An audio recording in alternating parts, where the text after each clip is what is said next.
आपण आलो बाहेर. बाहेर आल्यावर पहा दुकानं कसे लागल ते गल्लीत.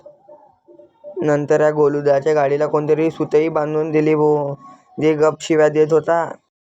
नंतर आलो आपल्या अड्ड्यापाशी, तर आपले मित्र बसलेलेच होते.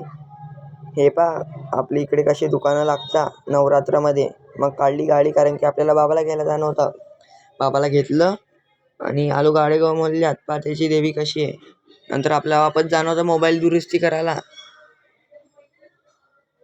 मोबाईल टाकला दुरुस्ती करायला. मग आलो हनुमान चौकात. हनुमान चौकात पहा आपल्या इथे सिग्नल लागलं भाऊ. नंतर देवी पाहत आलो आपल्या गल्लीकडे. पोलिसांना पूर्णकडे बॅरिगेट लावून ठेवल्या. नंतर हे पहा किती गर्दी आहे, गाड्या पहा एकदार किती येतं.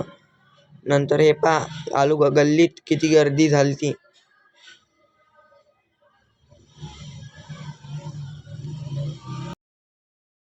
नंतर दुकानं पाहत पाहत आलो आपल्या गल्लीकडे. चला तर आजच्यासाठी एवढंच, भेटूया उद्याच्या व्लॉगमध्ये.